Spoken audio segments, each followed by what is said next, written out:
With the 9mm sound.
Hello everybody and welcome to the Asphodel Paradise developer stream. I'm joined here with Mr. Sylidar, the Grey Wolf himself. It is currently, I believe, 5:30 in the morning.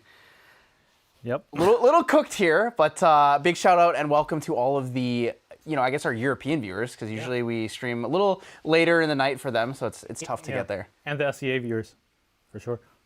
All of you guys. And all the players that just finished their regionals and nationals run at Taipei. So a lot of you guys are watching here too. Yeah, it's a big one. So, I mean, let's get right into it. There's a lot of cool stuff we're going to show you guys. Asphodel Paradise has a ton of things, whether it's lore, cards, we got it all. Yep. So let's just jump right in. First of all, before we do that, is it working? Okay. We want to congratulate all the players that are qualified to Worlds. Yeah, it's huge. Mill Alice. Out of no, some people think it's out of nowhere, like completely out of nowhere. We've seen the deck a little bit. It's a lot more popular in Southeast Asia versus in the other regions like North America and Europe, and even in Oceania. However, clearly it's good. It did really well. It won. A lot of people really thought that Liv Dressel was going to be able to take him in that, but I mean, he got it 2-0. It's pretty big. I'm curious to see how many total Water Alice decks there were in this event. I'm excited to go back and look. But yeah, congratulations to Dragon JG for taking this one down, and excited for you to be part of the 16 players coming to Singapore Worlds. It's going to be a fun time. It's really exciting. This is a really good spread of players. So we see a lot of players who obviously have made it to Worlds before, or the Gauntlet stage, whether it's in 2024 or 2025. So a good amount of people returning, but a lot of new faces as well, right? And a large distribution of people from different regions too. Yep. Next up, we have 44 players qualified to the Gauntlet. And compared to last year, we're expanding the Gauntlet a bit by including Ascent winners and our previous world champions. So congratulations to all these players. Hope to see you in Singapore as well. Yeah, there's a lot here. So we have 10 from North America, 10 from Oceania, 6 from Europe, 10 from Southeast Asia, and then 8 from the Ascent / previous Worlds invites. Whereas a couple of those players who did win an Ascent also qualified in their region, so they don't get like a double invite per se. Yeah. Right. Going directly into the meat and bones of the presentation here. First, we're going to talk about the event reminders, obviously. We're going to immediately go into the BNR update that's coming tomorrow for us, Monday. And then we're going to go into the Asphodel Paradise previews. Then we're going to have Lore Talk with Bell. And then we're going to show off some new events and merchandise. I'm really excited. There's a lot of cool things coming here. But we did want to show you guys off the BNR right away because, I mean, that's the World's format, right? Yeah, exactly. So a lot of the qualified players want to start practicing right away. Some were qualified from the very first nationals, and they've been kind of taking a break until they saw this BNR. So after the event reminders, we'll get to that very shortly, right? So first of all, before the event reminders, we have a promotional profile picture, but instead of a specific promo picture, you get a rarity or higher from this promo code. So go ahead and go to your account on omni.gatcg.com and use the code PRDDevStream. And this code will be valid until the end of the stream. Yeah, so don't forget to do this right now. Honestly, you can pull up a second screen, input this code in, get something cool. All you guys who have only ever rolled a common, you have every single herb, every single bauble. Yep. This one's for you guys. Yep. And while you're doing that, we'll go over these reminders. We have Ascent World Singapore.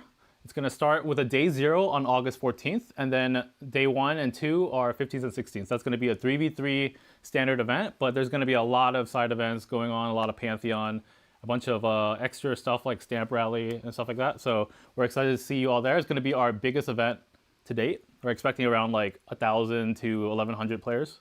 That's a lot. Or doing various things, not in one particular event, because now we're starting to spread out. Yeah, it's a big thing too, right? Especially with the introduction of Pantheon, right? There's a lot more to do at Ascents, and Ascent Worlds being, the culmination of the entire competitive year. This is the event that you guys want to go to. Yeah. So if you guys are thinking about it, you're on the fence, tickets are still on sale. Make sure to get them before they're all gone, because it would be kind of a shame if you didn't get the chance to come. Yep. Next, we have Ascent Melbourne, September 12th and 13th. What's notable about this ascent is it's the first ascent of the PRD season, which means this will be the first ascent to have the Ascent Store ticket changes, as well as the Gentle Respite entry promo, as well as the CPR offered at the Ascent Store. So if you are interested in that, this might be an ascent that interests you. Yep. And if you guys are wondering what that is, since Sylidar mentioned the changes to the store and stuff, there's actually an article on the GATCG website if you guys want to check that out. Yep. And then there's Ascent Osaka. This one's going to be a very large one. I think we're already sold around 700 tickets for this one, so it's going to be pretty big. Also going to have the changes to the Ascent Store. Going to have a bunch of Pantheon there as well. Yeah, the return to Japan's big. I mean, we were in Akihabara previously. It was a fantastic event. Tons of players came out. Now that we have more things, more changes, and a new season, we're really excited to see what's going to come out of Osaka. Yep. Then we have Ascent Dallas. This is going to be a 3-day ascent as well. It's also a Path of Silver ascent. Day 0 is December 4th. Day 1 and 2 is 5th and 6th. And this one's going to have the premiere of the 11th set of Grand Archive. So it's going to be a great time. It's really, really exciting. Dallas is going to be big. A lot of people have been looking for another Texas event after, the original one with Houston. So it's coming back after a couple of years. Yeah, thankfully, cool. Dallas is a bigger hub to fly into than Houston. True, so true. It's going to be a bit better for you guys logistically. All right, going ahead into the BNR. We'll keep this section short. We'll have an article released on Monday that will explain our reasoning further into all these changes. So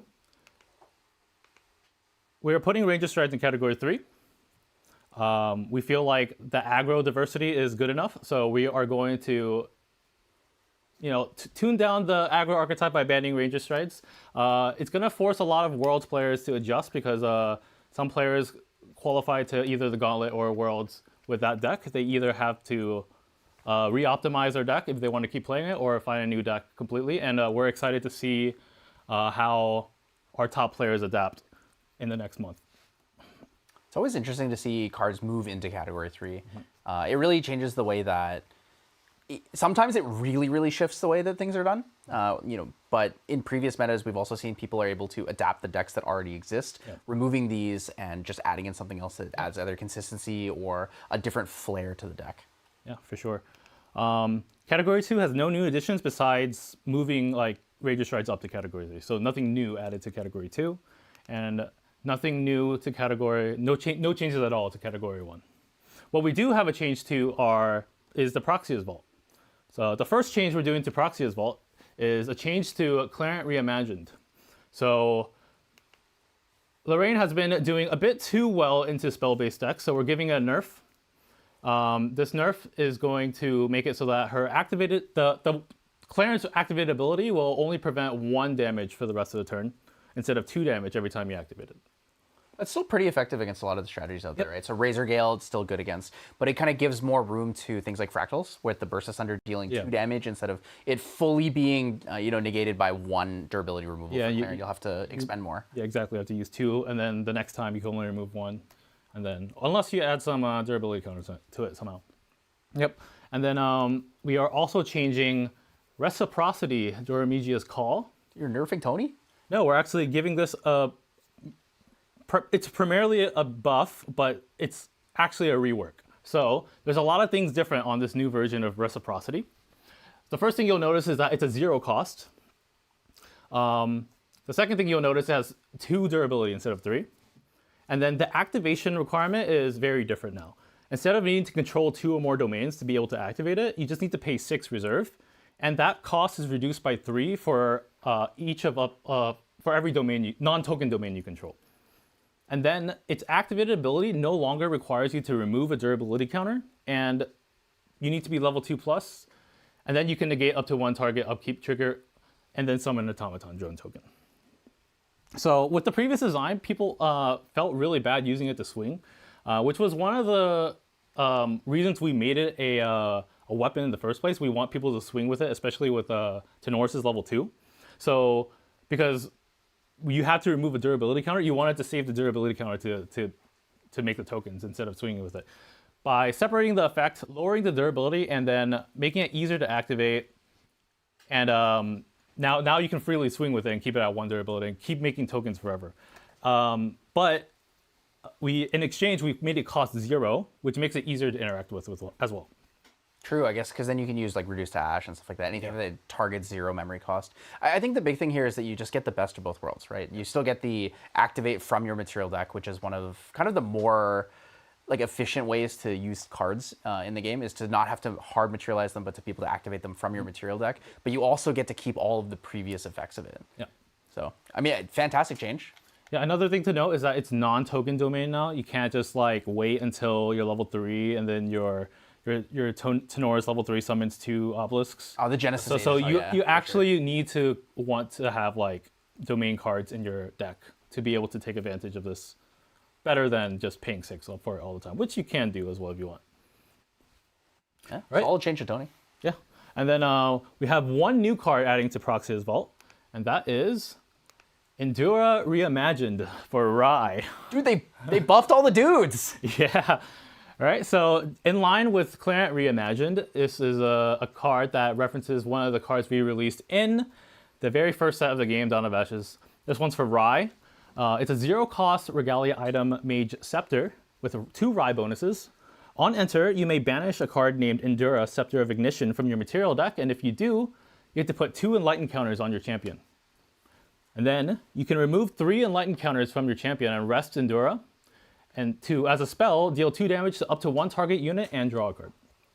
So it's like a more efficient way to use the Enlighten counters, because previously you can remove 3 Enlighten counters, draw a card. Now you can rest this object, do the same thing, but also get potentially 2 damage. Yeah. And it's on a target unit as well, so it's not just like an ally for that kind of removal. Yeah, and then it's also, compared to the old Endura, it's fast. So it's Oh, true. It's a bigger. It's double the damage and it's fast. It is as a spell now. But yeah, as long as you have this item on the field, your first remove 3 Enlighten counter each turn cycle deals 2 damage instead of destroying you a card. It's pretty solid. I think one of the things that when you read, Endura Reimagined, my first thought was, oh, it's going to take up another material deck slot. But, on enter, gaining 2 Enlightened counters, which is essentially 2/3 of a card, and 2/3 of a 2 damage ability, it seems very efficient for Rai. Yeah. Some would say, though, Rai's material deck is kind of pretty tight right now because they like to play a fluffy shopkeep and banish some arcane cards for the arcane elemental levels or like pride requirement. Yeah. So we're interested to see how Rai players adapt to this, and see if any new players will join the Rai club. True. So if we're buffing all the dudes here, did Xander get anything? No. Xander Xander has the most Proxy as Vault cards out of that is true. That is true. And anyways, so that's it for the BNR update. So stay tuned for the article. We'll write more, and you can read about it there. We're going to go ahead and talk about the Asphodel Paradise set. Is our 10th set of Grand Archive, releasing August 21st, premiering at Ascent World Singapore. I'm going to go ahead and talk about our first starter deck, Lorraine. So Lorraine is going to be a fire element spirit. You can see here with the new spirit art representing Asphodel. She's going to have Lorraine Wandering Warrior as her level 1, which is the same one as Dawn of Ashes. However, it's going to be featuring new artwork that resembles Asphodel. And then Lorraine level 2 is Lorraine Honed Operative. It's a level 2 cost warrior champion with 24 life. With on enter, banish up to 3 cards at random from your memory. And for each card banished this way, draw a card into your memory. And if that card is advanced element, put a durability counter on a sword weapon you control, and it gets +1 power until end of turn. So if you banish 3 advanced elements, your sword gets +3 for that you cycle turn. 3? You always cycle no matter what, even if it's not advanced element. But if the cycled cards were advanced element, you get 1 durability and 1 power until end of turn. Oh, for each one? Yeah. That's pretty solid. So the cap of this is you banish 3 arcane cards or exalted or whatever, and you get 3 durability, and that turn that sword gets +3 power. Solid. Next, we have some Warrior Essentials. These are cards all in the starter deck, by the way, so don't expect anything too flashy for now. We have a Tindered Soldier. Whenever you discard a fire element card, if there are no buff counters on this ally, put a buff counter on it. It's a 2-cost 1/2 that can become kind of like a 2-cost 2/3 if you plan to attack that turn. We have Ember Slash. It's a 1-cost 2-power attack. With on attack, class bonus on attack, you may discard a card. If you do, draw a card, and it has the reminder text for how to use an attack card for the new players playing with this starter deck. And then we have a Blistering Insurgent. Whenever your champion attacks for the first time each turn, it gets +1 power until end of turn. It's a 2-cost. It could be a 2-cost 3/1, which is a pretty aggressive stat line. That's pretty solid. I think Ember Slash really stands out here. Being a 1-cost attack with an effect is also very strong. Yeah. Now, one of the goals with these new starter decks for Asphodel Paradise is to make a very beginner-friendly product. The combined difficulty rating of these two starter decks has been the lowest ever. Lorraine's like a 2-star difficulty was what we put, and then out of 5. And Dante is a 3 out of 5 star difficulty. So neither champions are very difficult to pick up. They're pretty easy to introduce to basically anyone, I would say. Next, we are going to look at her arcane cards for a bit. Starting off with her level 3, we have Lorraine Arclight Saber. It's going to introduce a new type of counter called Static. It's Lorraine Lineage. On enter, put level static counters on Lorraine. Sorry. Then, for each of up to 7 arcane element cards in your banishment, put an additional static counter on Lorraine. Now, how static counters work is whenever an arcane element unit deals combat damage to an object, you may remove a static counter from the thing that has a static counter on it to deal 1 damage to the thing that was dealt damage. So you're kind of like shocking them, and your arcane objects are kind of like building static, and whenever one connects, they all kind of connect. You're like conjuring all the static counters, like conjured lightning essentially. Yeah. All at once. So And you said specifically combat damage, right? Yep, combat damage only. So you want some arcane allies to help with this. If you manage to get like 8 static counters on Lorraine, that basically means you're eventually gonna deal 8 damage. If you want to simplify it that way, it says on enter, deal 8 damage eventually, right? Now it is a optional. You don't have to remove the static counter if you don't want to, which will be relevant for some strategies as well. So we have another card called Conductive Strike.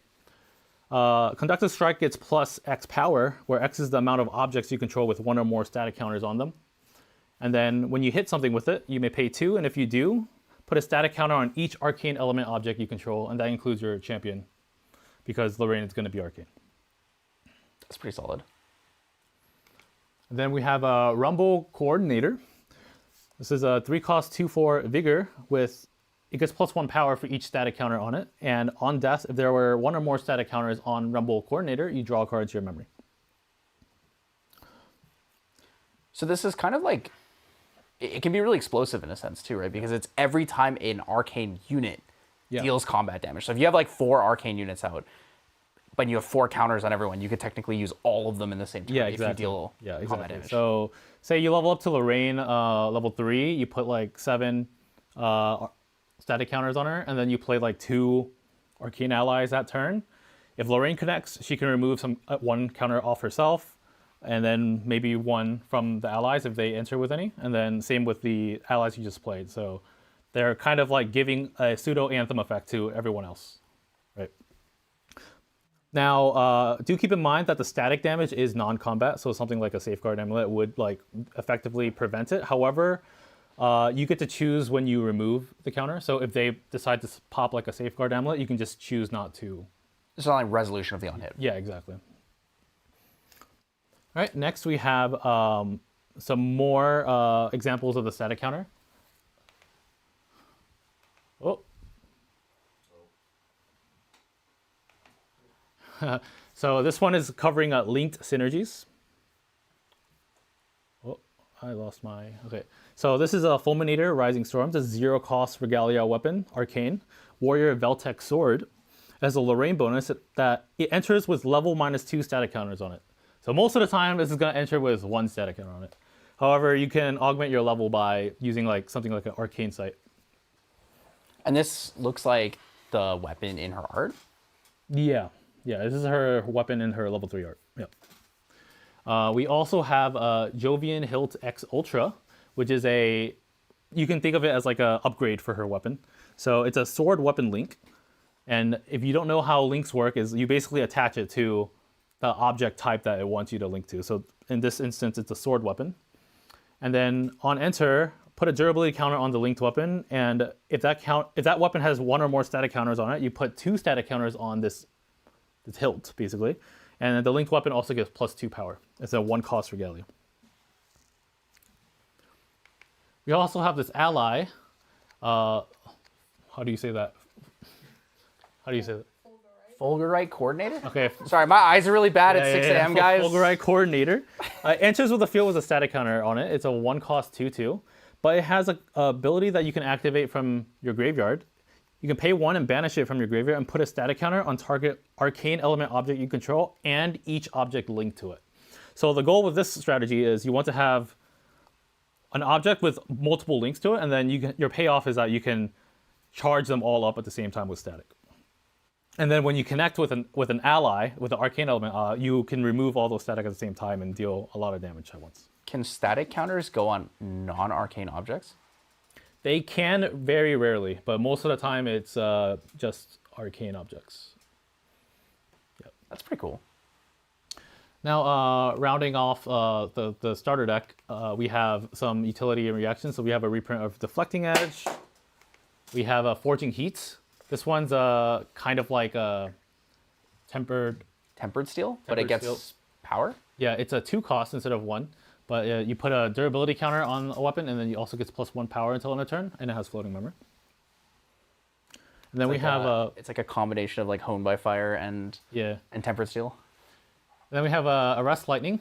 This is action warrior skill reaction, 2 costs, fast. You get to prevent the next X damage that will be dealt to target unit this turn, where X is the amount of static counters on that unit. And this is very good for Lorraine when she just leveled up. So she's going to have like 7 static counters, or 8 or something like that. And then it's like a 2-cost prevent the next 8. And that's pretty good. Applies to non-combat, combat. Yeah, and then it also has the same ability as that one ally from the previous slide, where you can banish it from your graveyard and put a static counter on an arcane element object and each object linked to it. So this isn't all the cards from the Lorraine starter deck. Arrest Lightning. But this will give you guys a gist of how Lorraine will play.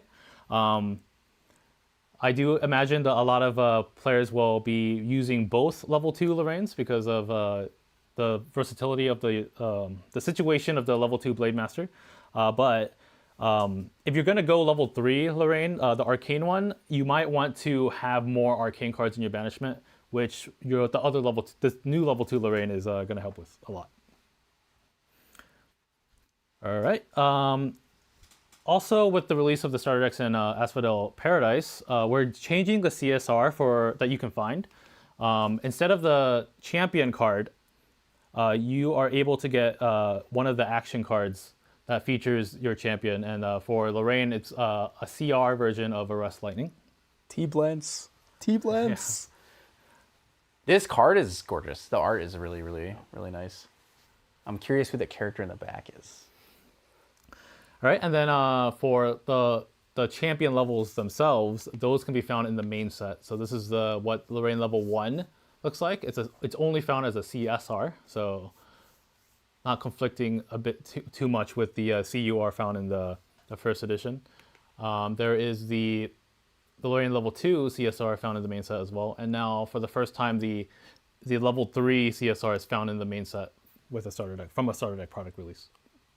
That's pretty cool. Yeah, so for anyone who's kind of newer to Grand Archive, previously you could only get the level 3 of the champion in some sort of starter product, whether it was a Recollection or a starter deck, but now it's kind of been consolidated in this way where it will be in the main set for first edition. We recently did this with Recollections, and now we're finally doing it with the starter deck as well. We realized that it's much more exciting to open booster boxes when there's more champions in the product, so moving all the champions over to the booster boxes makes it more exciting overall. All right. Next up, we have Dante. Dante is a brand new character, unlike Lorraine. He's going to be getting a Spirit of Water for the starter deck. His level 1 is a mage with 19 life with a very simple on enter ability. You summon an Elysian test subject token. And that is this token right here. It's a 0-cost 0/2 ally with Elysian Aura and Stealth. And Stealth. Yeah. So how it works is in Asphodel, there's a disease called Enian disorder. And basically it makes your mana really unstable. And there's also these test subjects that a corporation made that they duplicated this trait called Elysian. And they started producing like these artificial like children. They haven't grown up yet, so that's why they're all children. I see. And so if someone with Enian disorder is near an Elysian, their mana gets stabilized.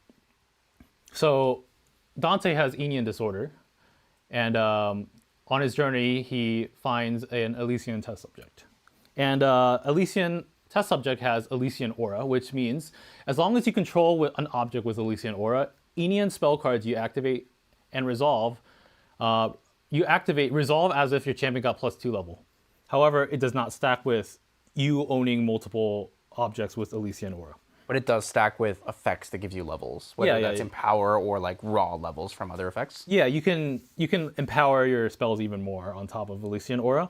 But the thematic here is Enian spells are going to be spells that are below rate if you don't have your Enian Aura out, and above rate if you do have your Enian Aura. Your Elysian Aura. Yeah, exactly. So this is kind of like a tribal mage archetype. It's probably like one of our first ones, right? So you could kind of consider Kongming as tribal too, but this is like more like tribal than that, I guess. It's also a lot more simpler. So basically, True. The shifting currents do go a little crazy sometimes. Yeah. So it also has stealth, so it's a bit annoying to get rid of. Right. So next we have some more examples of Aenion in Elysian. We have Aenion Ward, which is a one-cost action cleric mage Aenion spell reaction. Fast. Prevent the next 2 damage that will be dealt to target unit this turn, and if you have a class bonus and level 3+, you get to draw a card. So this synergizes in the way where if you're level 1 and you have a test subject, it resolves as if it's level 3. Yeah, exactly. Yeah, so as level 1, it's 1 cost, prevent 2, draw a card, which is like extremely above rate for you know. I guess just for cards in general, yeah. Yeah, like exactly. a 1-cost card doesn't usually give you both those effects Yeah. and at those numbers, right? I could imagine like you draw a card, maybe you prevent 1. Yeah. But if you don't have the Aenion test subject, then it's going to be hard for you to reach that level 3 without empowering it and stuff like that, right? So It's just like a worse deflecting edge. it is a card that helps you protect your test subject as well, if it were to be targeted by anything, right? So here's another example in the water element. It's Aenion Frostlance. It's an action mage Aenion spell that just says deal 2 damage to target unit. It's 3 cost, fast. Class bonus level 3+. If that unit is rested, deal 4 damage to it instead. And level 6+, if that unit is rested, deal 8 damage to it instead. So level 1, you'll have your test subject, and you can get that level 3 right away at level 1. To get that level 6, you're going to need to empower like 3 more if you're level 1. Or you could be level 3 with the test subject and empower 1 somehow, right? And there'll be a lot of ways to reach higher level thresholds with Dante. That's pretty solid, though. Yep. So I'm really seeing what you said when you were talking about the cards being, or the Aenion cards being either below rate without the Elysian aura, and then above rate with it. Like you can really see the difference, right? Being level 1 and being able to deal 4 damage to a rested unit, it's like that takes out an Ascent Protector or a Frostborn Paladin with a buff counter. Now this one you'll be able to tell like almost immediately. This is a 2-cost action cleric mage Aenion spell reaction. If a unit is attacking, end the combat phase.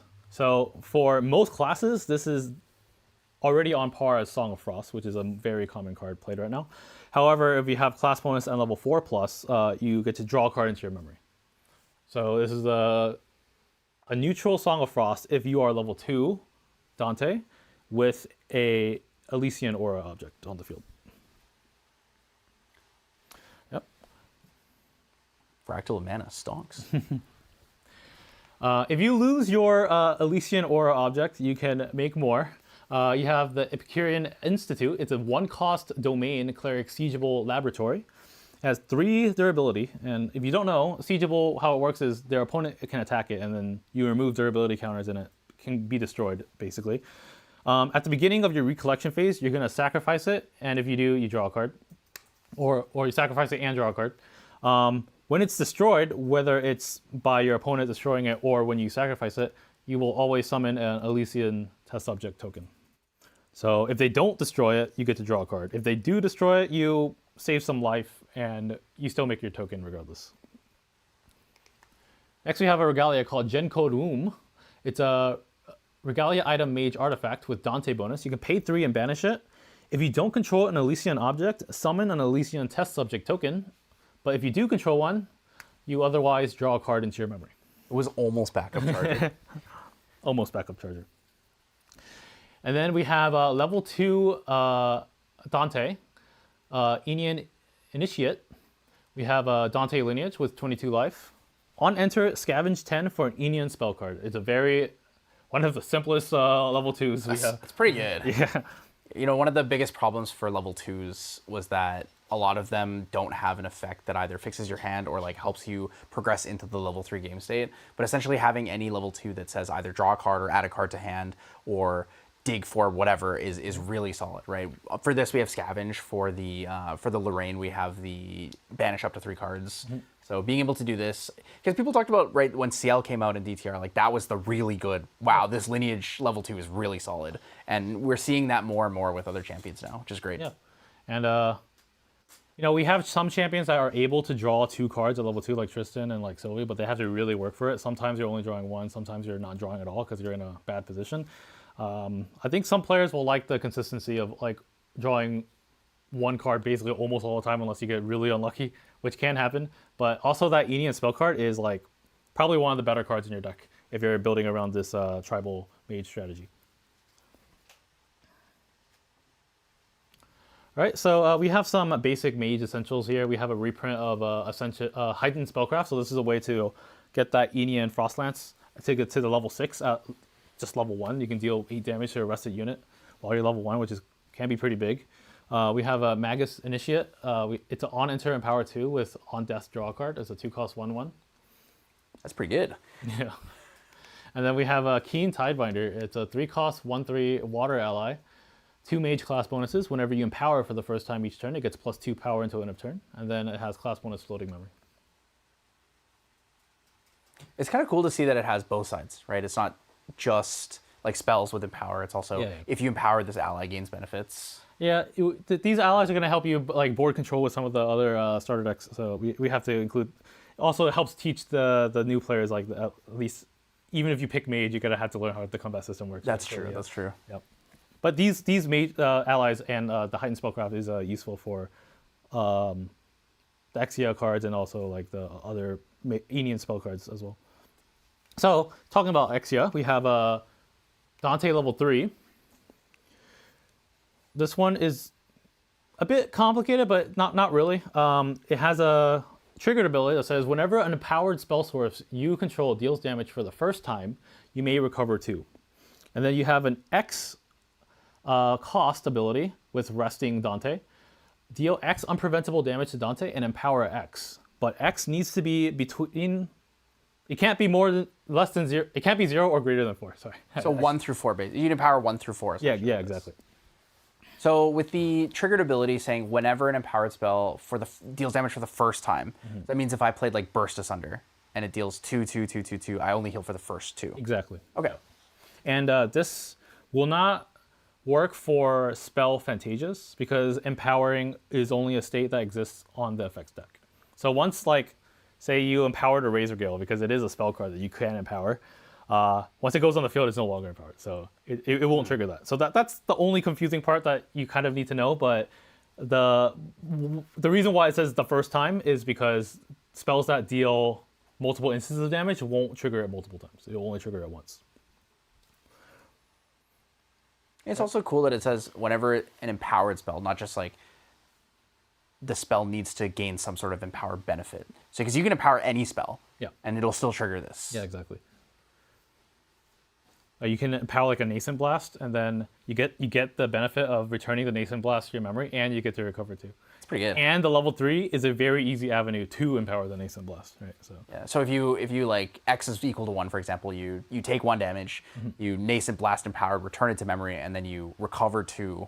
It's like super efficient. Yeah, and then also the synergy with the activated ability is that you can use it as a way to reach the damage thresholds that Exia is very known to have, right? So one of those cards is a card we revealed before called Hemoflux Drain.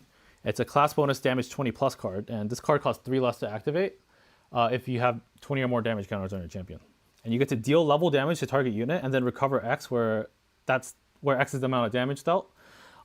This is an Enian spell, so if you're level 3 and you have a Elysian Aura, you're already dealing 5 and recovering 5. Now, with your Dante level 3, you can pre-recollection empower 4, deal 4 damage to yourself, maybe get you to 20 from that, and then on your main phase, Hemoflux Drain for 9, which will then trigger your triggered ability from Dante and recover 2 more. Oh, true. So you'll recover whatever damage you deal, and exactly. then you recover 2 more if you dealt any damage exactly. because it was empowered. I'm starting to see that like the combos really make a lot of sense here, where the Enian spells combo in really well with the level 3. And the power from the level 3 actually comes a lot from using the ability pre-recollection to do a really big spell on your main phase, right? Yeah, I think when you first look at Dante, you think, this is very like simple and straightforward. Doesn't seem that strong, but as we see more cards, I mean, I guess with Blood Surge here as an example, draw 3 sounds pretty good. Yeah. So this one's a 2 cost. If you're a mage, you get to draw a card. If you're level 5 plus with 10 damage counters on you get to draw another card. And then if you're level 9 plus with 20 damage counters on you get to draw another card. But until end of turn, you can't draw any more cards. Yeah. That's pretty good. But it's Enian. So that level 5, if you have an Elysian object, you're gonna get it when you reach level 3, basically automatically, right? And level 10 plus is pretty easy to get, especially if you can deal 4 damage to yourself like right away. Sure. When you level up. Yeah. All right, some more Exia cards. We have Elysian Aspirant. This is a non-token Elysian Aura ally, so it will help you. If you're missing one, you can get the +2 levels on your Aenian spells. It's a 0-cost 0/2. If an Aenian spell source you control would deal damage to 1 or more units, it deals that much damage +1 instead. And then on death, you may have Elysian Aspirant deal 2 unpreventable damage to your champion, and if you do, draw a card. So you can take 2 and it becomes a neutral. Otherwise, it's just benefit on the field for a while. Yeah. It's pretty solid. Yep. This will be pretty good for like your Aenian board wipe spells, which like you need to like buff up to clear a board or something like that. We have some Regalia. We have a Venus Core. It's a Regalia item, Mage Elysian accessory, and as additional cost to materialize this card, you sacrifice an Elysian ally.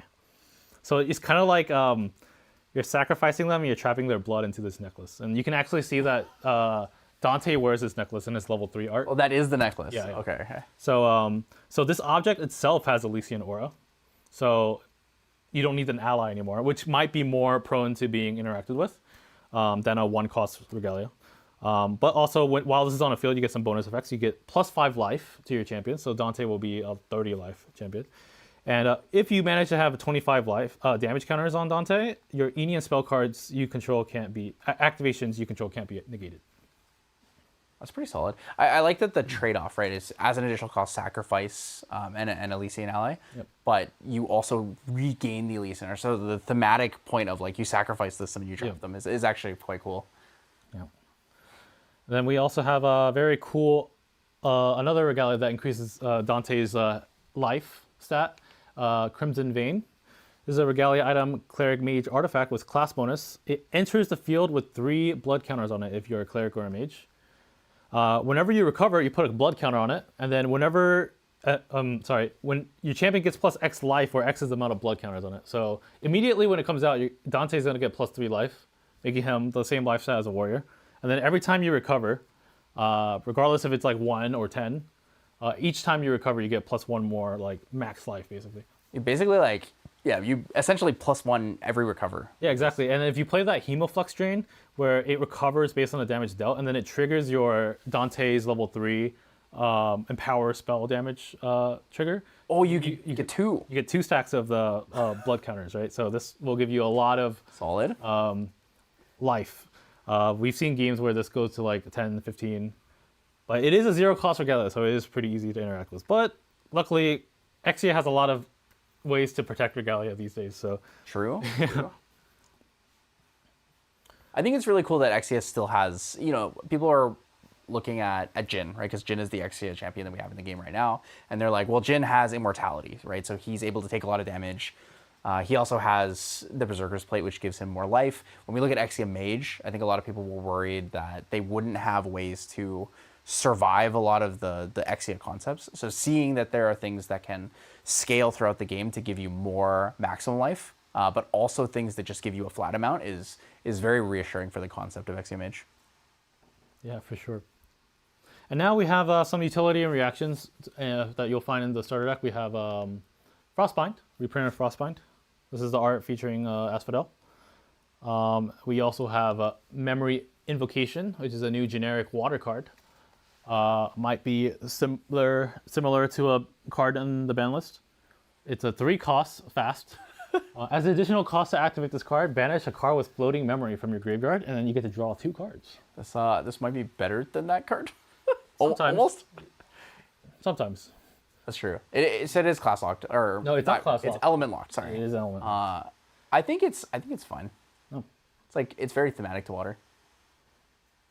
It is a fast floating memory usage, which is technically also graveyard interaction. So this is like the counter to the I hate graveyard decks, or like a potential option. Yeah, it can be used to like, they're gonna eat your floating memory with like a raccoon or something. In response, I'm gonna use Memory Evocation. I'll eat the floating memory first, and then I'll draw 2 cards. Which is like one of the sad things about not having Lost in Thought in the format is like water kind of lost its way to interact with their graveyard getting interacted with, right? So, yep. And then we also have Spell Shield Exia, the 4-cost Spell Shield. It costs 2 less if you're a cleric or a mage. And the next time your champion will be dealt damage this turn, prevent that damage and recover X instead, where X is the amount of damage prevented this way. Can be a very huge life swing. Yep. Pretty big. Would have been bigger with Ranger Strides. So that's all the cards for the starter decks. We have the CSR for the Dante starter deck that you can find is a Hemoflux Stream. And then in the main set, the booster box, you can find Dante level 1, Dante level 2, and Dante level 3. Holy. I really like his like, I don't know if it's like a suit of armor, but like in the art, it really stands, especially in the Hemoflux Drain art, it really stands out like the shoulder pads having like blood coming out of them. So I think it's really, really cool. All right, next we're going to talk a bit about the main sets, some themes you'll find in here. First, we're going to talk about a new keyword called Link Shield. These are going to be on objects that link to stuff. Link Shield means if the linked object would be destroyed, you remove all temporary damage from it and destroy this object instead. Interesting. Would be destroyed. So if you banish it... It doesn't prevent things from being banished. So it prevents like say if they just trying to kill your ally with combat damage, then it will remove all that damage and this shield will be destroyed instead. If they had like a destroy card like Disintegrate or like Lava Storm, it would destroy the shield instead. It doesn't stop banish because banish isn't destroying, and it doesn't stop an ally dying with like negative life stat. Oh, it's like hypothermia or like Yeah, a exactly. debuff counter or something. It will try to prevent it first, then this will get destroyed, and then the next state-based action, it will still see that the life stat is still negative, and it'll still get destroyed anyways, right? So That makes sense. yep. So we also have like a wind variant, a water and wind variant of this shield as well. So the fire one lets you draw this card. The water one has floating memory, and then the wind one gives your linked ally vigor. Do I get main deck Kite Shield now? Yep. We have a new subtype for this world called Veltec. We have a Veltec Gear Hoarder. It gets +1 power and life for each Veltec item linked to it. And if you were looking closely, the shields that we shown on the previous slide were all Veltec shields. And there are actually a bunch of others. You'll see a lot of items and equipment and stuff in the set be Veltec. We have a Veltec QA tester. It's a 3-cost 2/2 with on enter the next Veltec item card you activate this turn. Targeting Veltec QA tester costs 3 less to activate. Oh, so that's like an ally link card for, so like if I had one of the shields in the Yeah. recent ones, it would be 0 cost because those were all 3. Okay, Exactly. that makes sense. And then we have this these shoes, 2-cost Dry Tech W. It's an item Assassin Veltec Boots ally link. On enter, if you control the linked ally, draw a card into your memory, and then you can pay 1 and sacrifice the boots to return the linked ally to its owner's memory. Oh, interesting. It's actually That's pretty cool. It's a very versatile card. You can actually put this on even a Spell Shroud ally on that your opponent controls, and then pay 1 to return it to their memory. You don't get to draw off of it, obviously, because you don't control it. But if you use it to save your own ally by linking it to something you control, then you get to go neutral with it. Yeah, because previously a lot of the ally link cards were spells because they were Fantasias or things like that. So having items now, being able to get around that is really neat. Yeah, this set has a lot of items compared to other sets in the past. Next theme, we have a Resonator. This is a new subtype, creature ally subtype. This one is Fan Club Leader. This is a 2-cost 1/3 that says whenever you activate a Harmony or a Melody card, Resonator allies you control get +1 power until the end of turn. So Resonators are a ally human subtype that cares about harmonies and melodies. They really like music. This is what I wanted in the game. This is what I wanted because I love playing with Clockwork Music Box. So having something like this is really exciting. And we have Music Curator. This is a 3-cost 1/2 with an on-enter. You can choose Harmony or Melody. You get to scavenge 12 for a card of that subtype. You know, it seems like a big scavenge, but there really aren't that many Harmony melodies. You can't. If you pick Melody, you don't get. You skip over all the harmonies. So you need to kind of know what you're looking for. Or if you're only running one, then yeah, then you kind of lose out on the versatility of picking what's best for your situation based on what's a harmony and what's a melody. We have Music Aficionado, 4 costs 2/3, and as long as you've activated a harmony or melody card this turn, it costs 3 less to activate. So it could be a 1 cost 2/3 if you've activated melody or harmony. Great for if you play like a harmony or melody during like your recollection phase, and you can like throw a bunch of these out. And this one's like no class bonus, so it's a very high tempo play early on. That's super solid. All right, next theme you'll see in the set is the return of automatons. We have Overcharged Droid. It's a 3-cost 2/3, and as long as you control 2 or more power cell items, it gets +1/1. Dude, it's you. It's a wolf. Yeah. I think it's a Discorp wolf. Yeah, Discorp is another subtype, but it's not as prominent in this set as like the Veltec and as the other ones. But you will see some references to Discorp. We have a Cell Forger Droid. It's a 2-cost 0/2 with on enter summon a power cell token rested, and you can pay 4 and rested to summon a power cell token rested. Was this card in the trailer? Yeah, it was. It was in the card reveal trailer we did like a week ago.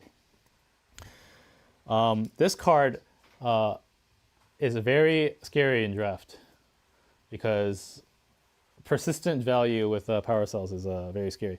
If you don't know, if you weren't here for ALC or MRC, a power cell is a token that lets you sacrifice it to buff an automaton ally by 2 power until end of turn. Or if you're from SoCal, it just means you can enable turbocharge. Yeah. Draw 2 cards. Yeah, exactly. And then we have another wolf. We have a 2-cost 2/1 Gray Lupine Droid. Okay, this one's actually you.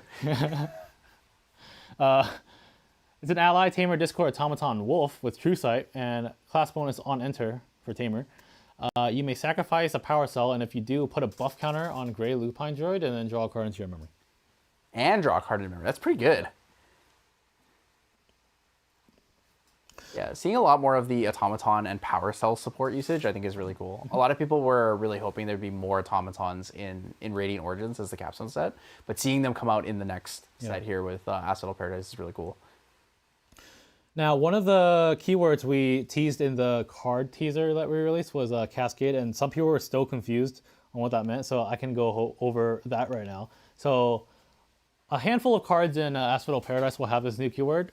I really like it. I think it's really cool, and it leads to like some lore integrated designs, especially with some of the unique allies that have it. So this is not one of those unique allies though. This is an item. It's a Revitalizer X Ultra. It's a 2-cost item, Cleric Veltec Solvent. You can rest it and Cascade. And 1, recover 1, 2, recover 2, 3, sacrifice Revitalizer X Ultra, recover 3, and draw a card into your memory. So how this works is, the first time you activate it, you recover 1. The second time you activate this ability, you recover 2. And the third time you activate it, you sacrifice it, recover 3, and draw a card to your memory. If you try to activate it 4th time somehow, this one you probably can't do, but somehow it will not do anything. Some people are speculating. Oh, it doesn't do anything. Some people were speculating that it like loops back, but no, it just stops there. The Cascade will just say do nothing. We have another card called Bedlam Burrow. It's a 2-cost domain, Guardian Siegeable Crossroads with 6 durability. You can pay 2, rest it, and Cascade. 1, 2, and 3, you summon a power cell token rested, and 4, you sacrifice Bedlam Burrow and draw a card.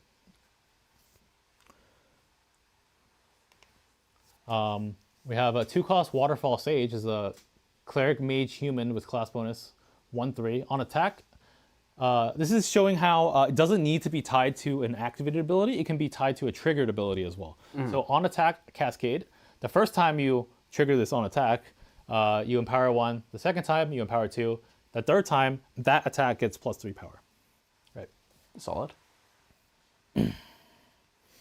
Now, it works kind of how you expect with like object tracking, where if it gets Zephyred, the cascade will restart. Will reset. Yeah. Because it's a new object essentially when it comes back. Is there any other notes with cascade? I'm forgetting. I feel like there was something else, but you'll probably see it in the release notes one way or another, right? So here is also the Sinon Babelia's Companion, the card that we revealed in the teaser, but as a CSR form. Yeah, this was our first like teaser of Cascade. Yeah, exactly. And we have some collector reveals next. We have the Curio foil. So this one is called Interference foil. So this is also a new card, so I'll read it for you. This is a Convergent Beam. It's a 2-cost action mage spell fast. You can deal 1 damage to target unit, and if you control a fractal object, you deal 3 damage to that unit instead. That's super solid. Yep. And it's a norm, so you don't have to be water to play Refracting Missile, right? So yep. That's just a picture. It's hard to see what these Curio foils look like in person, but a video might be better. So I have it here. I'm gonna put it here, and we're gonna try to focus on it best we can. Yep.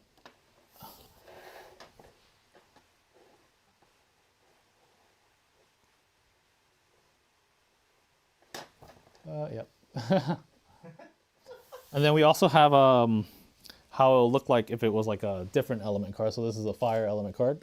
This is a Creative Tinder. 3-cost action, Cleric Mage spell. Draw 2 cards, then discard a card. Oh, slow shock. Yeah, in testing we called this slow creative, not shock. True. Right. All right, next up, we also have the Grimoire subset that can be found rarely in the booster boxes of first edition Asphodel Paradise. This is basically the armament foiling, but carried over to our spell cards. So here's an example of that. This is the AMB Creative Shock featuring this foil. Again, we're going to show you a video. This video is going to be from the factory, or Roger at the factory, because we couldn't get this card here with us in time. You can see here the colors that aren't the card's primary colors are muted. So the red is highlighted more. There's like this steel texture on the background, but it's hard to see in this video. But it looks really good in person, and we can't wait to see what the players think about it. Right, and next we have the CUR of the set. It's going to be Lorraine Arclight Saber. So Lorraine is getting yet another CUR.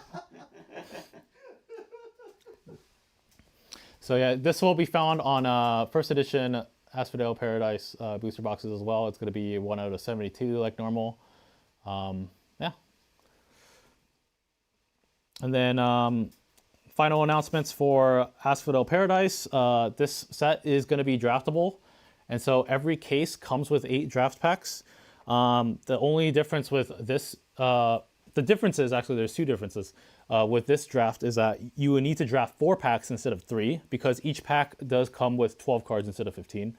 And the first card in each pack will be a token, so you need to take that out. So it's a 40. You're going to see 44 cards in total, and also you're getting 1 extra uncommon per pack instead of you're getting 3 uncommon instead of 2. So it's going to lead to more exciting drafting. We hope this iteration of draft is a big improvement from AMB.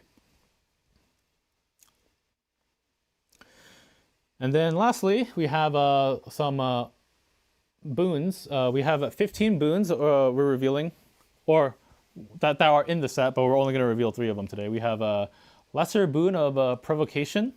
This is a 3-cost level locked 1 boon, fast. Bestow this boon only during an opponent's recollection phase. And then target ally the turn player controls must attack a unit another target opponent controls this turn if able. So you get to kind of like force an opponent to attack another opponent. So cause some havoc.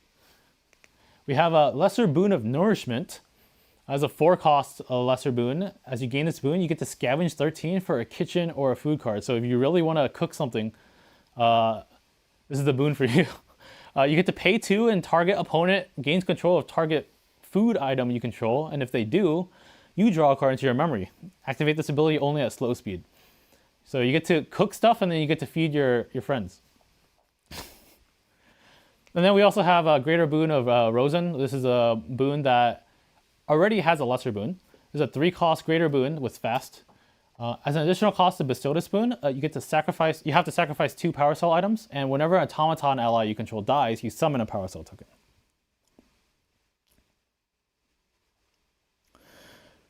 All right, and that's all. That's going to be all for the Asphodel Paradise card reveals for me, at least. There's going to be a spoiler season for Asphodel Paradise, but it's going to start on July 20th. We're actually very early with developer stream, but the spoiler season is going to start on schedule, and that's going to be about like 3 weeks later. So it's going to be a while. We might throw out some teasers in the meantime through our official social media, but the spoiler season that is going to have all your favorite content creators for Grand Archive is going to start on July 20th. And as a reminder, Asphodel Paradise releases on August 21st, 2026, and premieres at Ascent World Singapore.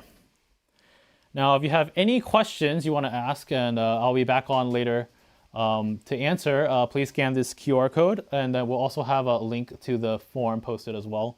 We'll try to get through a bunch of them, but I can't promise that we answer everything. That's going to be all from me for now. I'm going to invite Bell on to talk about the lore. See you, man. Yep. See you later, dude. Also, don't forget, guys, developer stream promotional Rare Plus Omnidex profile picture, specifically made for all of you guys who will only open commons. You know, not everyone can be unlucky like you guys, so we try our best to give you something. Make sure to use the code PRDDevStream on omni.gatcg.com. Keep in mind, this is a caps or case-sensitive code, so you have to type it in all caps, and you can only redeem it until the end of stream. All right, cool. So we'll be moving on to the lore section of the Asphodel Paradise. So I'd like to welcome our wonderful guest, Belle. Hello. Nice shirt. Hey, oh my gosh, we're matching. Look at us. I'm totally not doing this to win points with him after some things that have happened. Well, I'm really excited to be here. We have a lot of lore to talk about today. As Tyler mentioned, it's like 6:30 in the morning right now, so I do apologize if I'm not really on my A game as I explain these things, but I will do my best. Let's go into our first slide. We also have a bunch of spoilers actually in the lore section. Actually, I think every lore section we've had a lot of spoilers. I know some people are like, "Oh, lore snoozer," but we do have spoilers, so please stick around. Isn't that the same as everyone's always like, "Oh, I really hope they reveal all the champion lineage." It's like, doesn't that happen every time? Right. So let's go right into it. So actually, the first thing I wanted to ask you about, Tyler, is Asphodel is based off of the Divine Comedy by Dante Alighieri, which is a very famous work. How much do you know about the Divine Comedy? So originally, when I thought about this, I said I have no idea. I was completely wrong. I just didn't know that's what it was called. Oh, so I actually know quite a bit about the different levels. levels. As like Dante's Inferno. Exactly. Yeah. So actually, I'm really glad that you brought that up, because while it is all-encompassing of the Divine Comedy, our story mostly does focus on Dante's Inferno. So the Divine Comedy is split up into 3 separate parts, and it kind of goes through Dante's journey, through hell, and then purgatory, and then into heaven. And we are mostly focusing on the hell part, which is Inferno. And you know, when we pick these stories to reference, we try our best to try to create a new story, but really stick to the source material as much as possible to kind of create a new way of, like, a new perspective on the myth. But Dante's Inferno is quite difficult to do that with, actually, because it tends to the story, how do I say it? It is really famous for being a poem. It's actually fully a poem. It's an epic poem, and it's very beautifully written. It was originally written in Italian, and a lot of what made it famous and popular was this concept of the layers of hell, which you were familiar with, and many people are also familiar with. So what we wanted to do was showcase this. It's kind of our first time coming into this sort of futuristic set. So we were thinking about what makes a world uniquely interesting when it's in the future versus all of our other sets, which have been kind of more rustic or like in the past, to say, right? Like if you think of Cambria or Azoth, those are also fantasy, but they're very like past settings. This is our first futuristic one. So what are the things that make futuristic settings fun and interesting? And one of the main ones would be a dystopia. So we kind of base the way that the world was set around those layers of hell, but instead we chose to do kind of like rings, or what we call districts in the lore, of the city of Dis. So you can see the screen, whichever screen you want to look at, that shows the beautiful city. Though within its beauty, it lies a lot of sinister things happening inside. Most definitely, especially in like more of a dystopian kind right, of right. society. So that's kind of the main sort of setup of how Asphodel is set. But within Asphodel, Asphodel is kind of like this big world. We're just looking at the city of Dis currently, but we also have another city. This one is called Laren. And Laren is kind of the other side of the world. You can kind of think about it as a sort of refuge. You know, when people talk about, oh, I want to retire and go live in the countryside and have my farm, you know, it's the Stardew Valley type life. This is sort of that ideal type of separate outside of the big city where you can go to the country, enjoy the fresh air. Laren is existing alongside of Dis. This is also the house or the hub for the resistance group, the Primum Ordo. So you're going to meet some Primum Ordo members later, one of which is actually Lorraine. So we'll get into that a little bit later too. But let's go right into it. Something that the lore team really thinks about after every set is considering what our shortcomings were from the previous sets. The telling story through a card medium is really not easy. And I think that it is really difficult purely through cards to be able to tell a really full story. So we're always innovating and trying to think of more fun, interesting ways. Something that I really wanted to push with this particular set was to show the really important key moments in the champion's journey in this world. I think we kind of had, you know, big key moments, sure, but like things like when they first enter the world, what is their feelings? How are they navigating that world? I think that's such an important part of this journey as a champion. So we're going to show you some cards that center around the champions as they arrive to Asphodel. So here's our first card called Destined Encounter. You're welcome to also read the card effect and check it out, but I'm going to be talking a little bit more about the lore of this card. I think a lot of people have seen this card already through one of our trailers, and a lot of people had a really good reaction about it. As Sylidar mentioned in the Dev Notes segment, this is one of the Elysian test subjects. Her name is actually Lucia, so she's a very particularly important test subject. Dante is actually originally from Asphodel. So he is from Asphodel, and some things happened that you'll find out a little bit later. He became a champion. He became a champion in the homeworld, and now he's returning to Asphodel. This is his first moment of coming back and re-encountering some of the places that he left behind when he first left Asphodel. And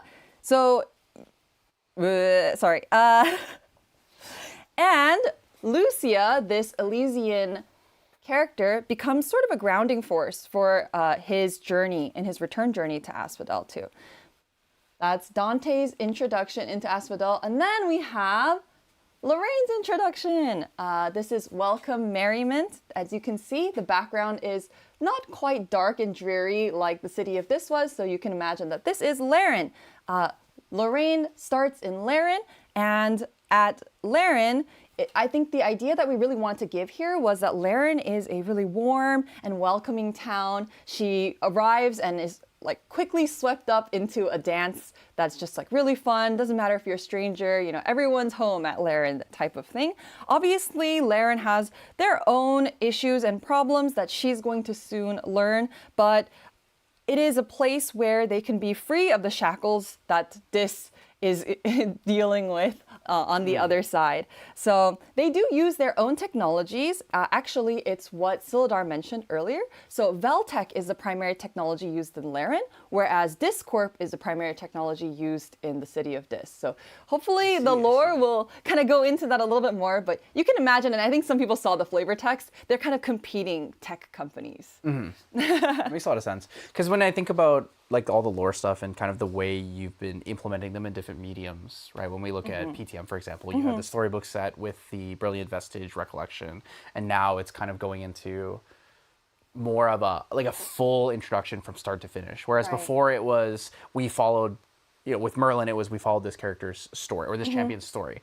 And then before that, it was we were just dropped into the world. These are the things we know about the world, but we don't necessarily know how each champion individually feels about their mission in these Right, worlds. exactly. And something fun I want to point out, if we can show the cards one more time, is that Welcome Merriment is, of the cards that I'm going to show you, one of my favorite that Sylidar did in terms of design, integrating the design with lore. And I think that that's something that I'm very appreciative to Sylidar. He does a lot of hard work to make sure that the skill effects feel like they're in line with the lore. It's kind of hard to see, but Welcome Merriment's skill is for each player, that player may rest any amount of allies they control, put a buff counter on each ally rested this way with floating memory. So it's supposed to kind of feel like, oh, take a break, enjoy a dance, and then come back to the battlefield later refreshed and stronger than ever. And I think that's a really fun sort of tidbit that ties in together with the lore and the design.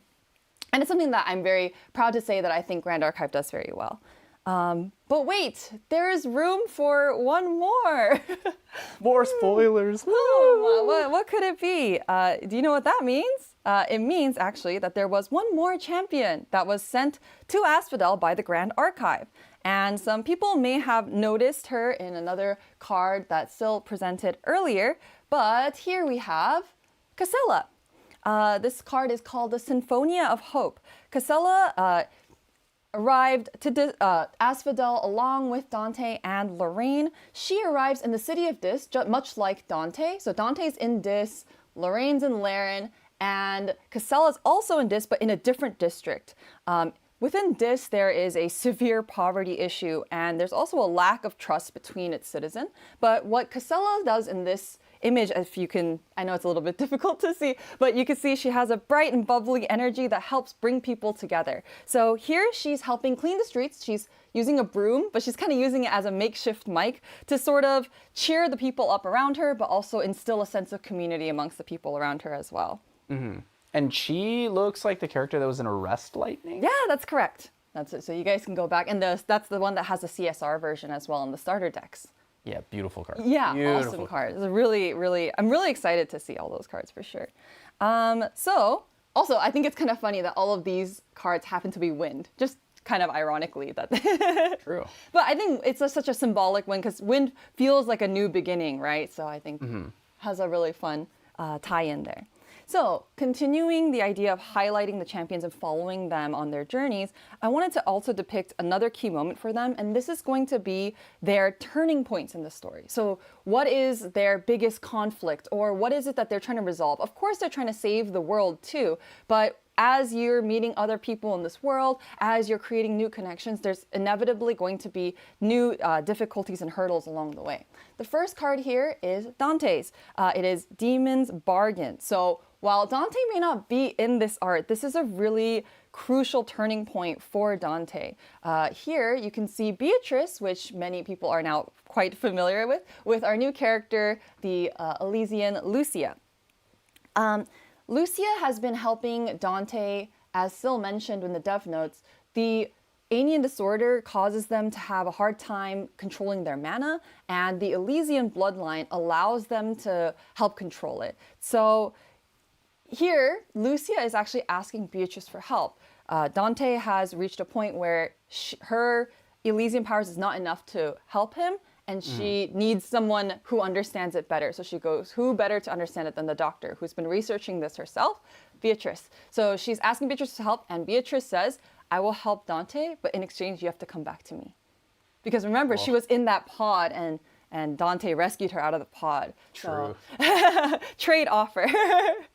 Yeah, and like you said earlier with the the design of the cards, I think thematically the concept of the card fits the lore really closely. Yes, absolutely.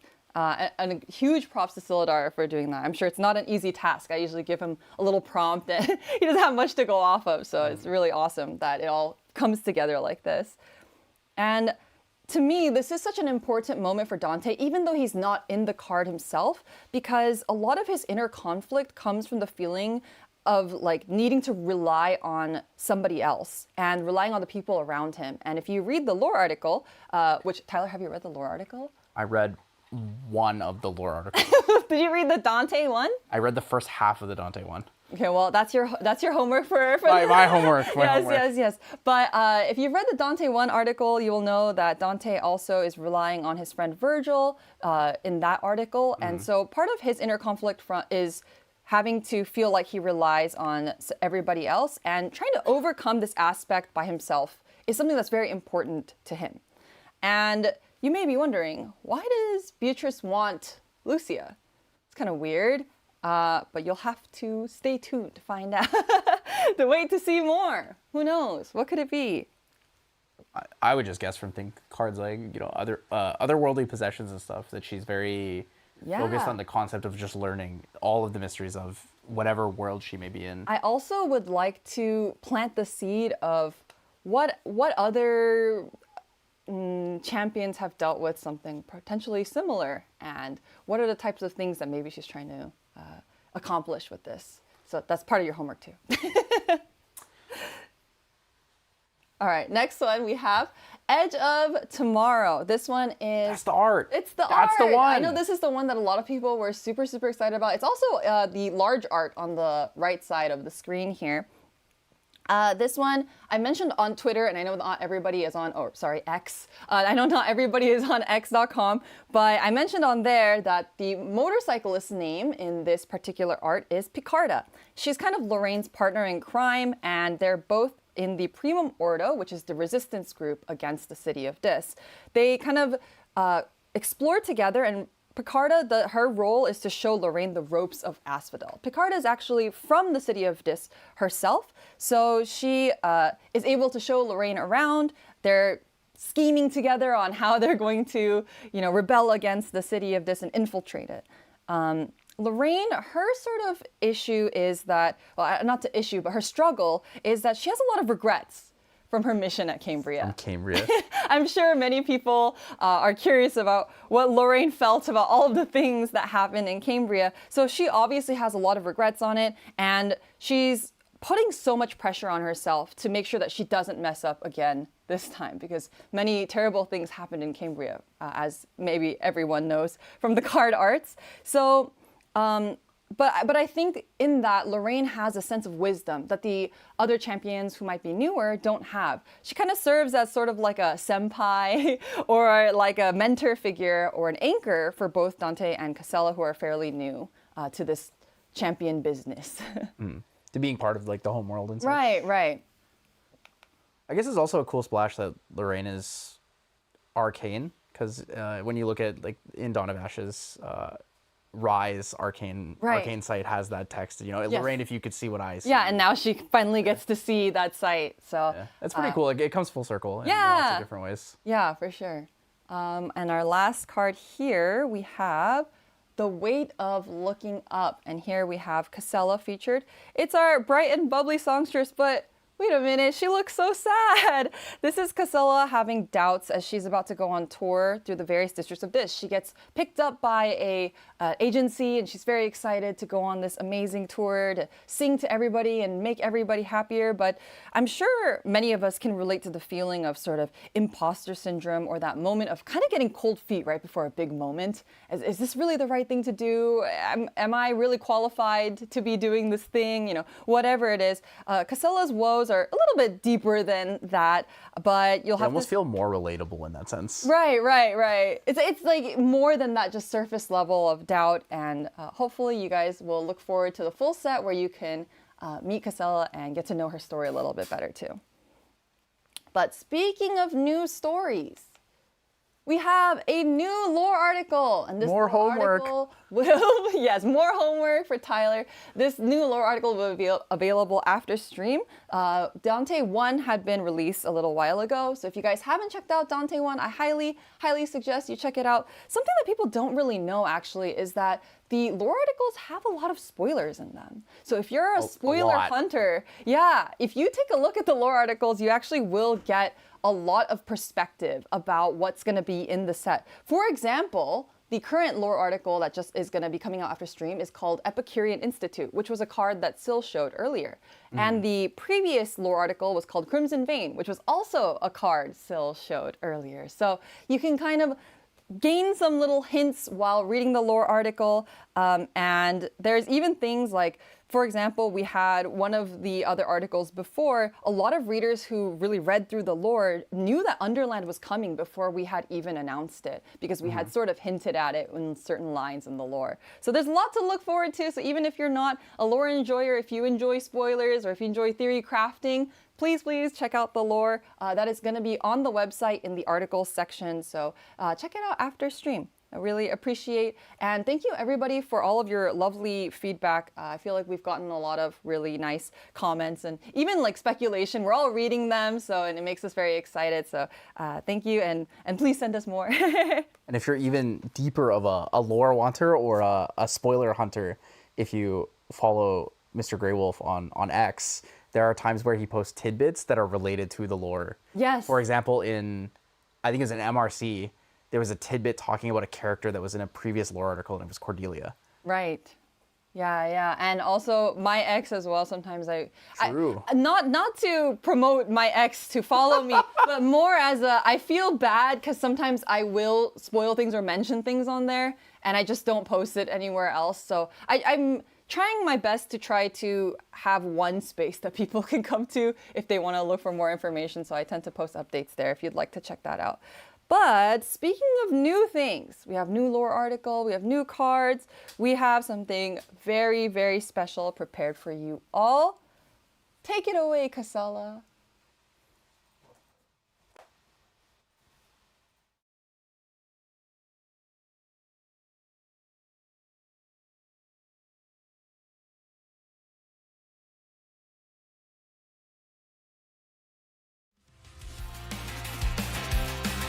Thank you all for waiting so long to meet me. I'm Casella. Welcome to Horizons Reprise. I hope today will become an unforgettable memory for you all. I know it will for me.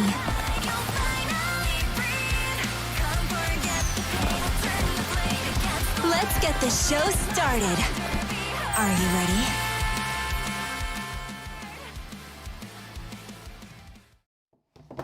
Whoa, Horizons Reprise. I'm curious now. Obviously, you see Ascent Worlds Singapore 2026. Seems like it's going to be the debut of the music festival, I think, that was talked about previously. Yeah, so this is our first themed Ascent. So what this means is there's going to be a lot of decorations at the venue. There's going to be new merchandise. So we're going to go through some of these here. The clicker's not working. So here's the Cambria champions attending a music festival, enjoying Casella's music. I just want to say that I love Lorraine's Big Gulp. She has like a huge drink. Green as well. Yeah. And you can see all their outfits here. I like Xander's outfit a lot. Yeah. Yeah, it's very cool. Yeah. Yeah. And then we have here the Azoth champions. Holy Nico. Where's Diana? Poor Polcock. She's missing in this one. Diana doesn't count. Diana became a DTR champion only at Underland. So here are the sprites here. You can see their outfits more closely. I really love these arts. So good. And Tenoris' bag is actually like his shield. Oh, that's but- so cute. yeah, I didn't that's notice pretty cool. that. Is it the power charge shield? Yeah. I think this is level 1 shield. I see. Here's the Sanguo champions. Yo, We Lubu? even have a Lubu here. Lubu? That's pretty cool. And the sisters are together. Yep. Here's the sprites for that. And here's the Underland champions. Oh, see, There's Diana. See, we're wearing 2 Alice shirts because there's 2 Alices. Whoa. Whoa. The foresight was. Exactly. All planned. All planned. Is that So Casella cute. in the background? Yeah, that's Yeah. her singing on the stage. Whoa. Yep. I'm really happy that we decided to include both Alices in this because I know some people have certain affinities to one Alice or the other. I'm just really excited to have both. This is your Alice. It is, yeah. So there's going to be a lot of new merchandise that we're releasing at Worlds for this themed ascent. So here is the merchandise catalog. You can Wow. save this probably full screen at least once so that they can get a closer look and share it around if you'd like. But to go over it quickly, we're going to have a Dreamweave playmat. These are going to be blind boxes, so you're going to get a random one. They do come in one of those fancy playmat tubes. That's going to be branded with the Horizon Reprise logo with it. It's very high quality, and it's also Dreamweave. There's also going to be acrylic standees. It's going to be one of each of the champions are available. Those are going to be blind as well. There's going to be acrylic blocks. These are like huge blocks, by the way. They're like really heavy. like laptops, like 14-inch laptop size. Yeah, yeah. Wow. Holy. That'll look beautiful on the wall. Yeah, All right, guys, get extra luggage. Bring extra luggage to Singapore. Yeah, we'll have that, and we'll have wall scroll, and then we'll also have sleeves. So It's pretty sick. So you said the playmats will come in a tube. Is it similar to like the Lunar New Year tubes, Yeah, it's where it's exact- like a hard tube? yeah, it's exactly like that, but it's like it looks different because of The branding just matches the event. Okay, before we move on, I have a question. What's everyone's favorite champion amongst the ones that are here? Just personally. Right here. Yeah. Oh, us. Yeah. Well, us. Shinja's is definitely Diana. Also, I'd love to hear. I'd also love to hear anybody watching. Please let us know in chat what your favorite one or which one you're looking forward to. Which one are you gonna buy? Chabo's is probably Tony. Right. You right. It's Rai? Okay. That's great. No. You're right. Oh, Tony. true. Yeah. I like Xander. He's pretty cool. Yeah, Xander's really cool. What about you? What's your favorite, Bill? It has to be the Alice's. I'm just such a. I love. If you can only Alice. pick one, Oh, that's so difficult. you have to choose between your two favorite children. Oh, I distorted Alice. Distorted Alice? Yeah, I like her sort of shy demeanor in the art. It's very cute. There's also like a little in the trailer you might have seen it, and also in the wall scroll you can see it there. But there's a little bit of her fainting and CL's catching her. It's just saw so that. adorable. I think it's probably Lorraine actually for me. The Lorraine one is gorgeous for sure. I really like her outfit. The all white is just The all white, chef's it's kind of kiss. different. Yeah. for Especially with like the contrast from her all white outfit with how like her hair is like a green gradient. Yes. It looks really nice. Yeah, totally. Also, she's rocking the big gulp. the big gulp is a huge selling point. The giant drink. I want what she's having. True. I think the merchandise catalog is fantastic. There's a lot of like really cool stuff because this isn't just like everything at Worlds at Ascent Right, this Singapore, is right? just part of it. Yeah, this is like the thematic stuff to that themed. Yeah, event. and hopefully we can continue to do more cool themed Yep. ascents in the future too. So hopefully you guys really like it. Yep. And then other merch we have soon. We have at Anime Expo. We have the Guoja and the Tristan plushie. Yay! Sheesh. I don't know which is there. Guys, I promise those aren't her arms. That's her hair. Yeah, that's her hair. Oh, here. Yay! They're so cute. All right, so how puntable? Gojo? It depends on the meta. Right? It's definitely Gojo then. No one's playing Tristan right now. That's true. If people get angry, I guess you could take it out on a plushie. I really loved, I don't know if you guys have been to other TCG events, but a lot of people like to put plushies by their deck boxes. It's like a really common thing to people do. And I haven't really seen a lot of GA people do that yet. So I'm hoping that maybe we'll see a lot of these guys. I think it's because we only have one plush. Yeah, exactly. So now we have more. There's 3 plushies. So now hopefully next to you at Ascent, you can keep your Tristan or your Gojo or your Sylvie. I need a Sail plush. What you want. That would be really nice. Maybe next. It's actually lore accurate because Marianne has the seal. Oh, true, true. I want the Sail plushie, but I want him holding like a little plush wardrobe too. Oh, that'd be so Be cute. his Mancho Marmora. Yeah, which one are you guys gonna get? Chat. Be sure to leave us a comment which one you're planning on purchasing. All right. Next we have the Merlin figure, which is actually going on pre-order today at 1 p.m. for us, but 3 p.m. Central Time. Please do the conversion of that yourself. Here it is. And we have it here. You're gonna unbox it real quick. Yes, Good I luck. will. I will do my best. I will move these out of here, right? This is a very large figure. It's so big. It is a 1/7 scale, as people probably are aware. She's so hot. It looks so good. I believe we've unboxed and shown like a prototype version before. Yeah, it's like that one. Yeah, so the one in the background, if you guys have seen it behind us. But this one is going to be much closer to the final version, if not the final version. And it even comes with like little instructions of how to put it together. So we're gonna put it together really quickly. Hopefully there's no tape, because I don't think oh, there is. I don't have a knife. Well, don't show that. Oh, what am I not showing? I don't have a knife. We should have properly prepared for this. Oh, it is Apologies. taped Give down. us 1 second. Do we have a knife? We have a knife on set.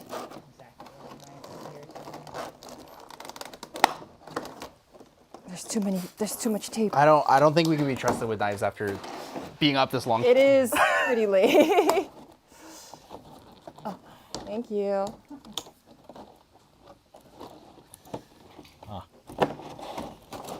It's a dull knife. But There's that's one in the okay. middle too. Yeah, here, I got it. I have the knife now. I got it. That one's okay, should be good. There's not on the bottom. No, I don't think so. All right. Perfect. Put this on the side, and let's unravel her. Okay, can you take her out? I'm gonna pull out her sword. Ooh, it's like a protective film there too. Wow, the sword is so detailed just by itself. Look at that. Looks really Like- nice. Carefully take this out so I don't break the. And I'm gonna pull out the base too. Set that aside. This base is also gorgeous. I love the checkerboard pattern on it, and of course all of the crystal fragments that are attached to it as well. And it has these little metal spokes where her feet would go. I think it's this Is way. it the other way? Oh yeah, you're so right. Do this and do this. Oh, I missed the first one. Ooh, cha, cha, cha.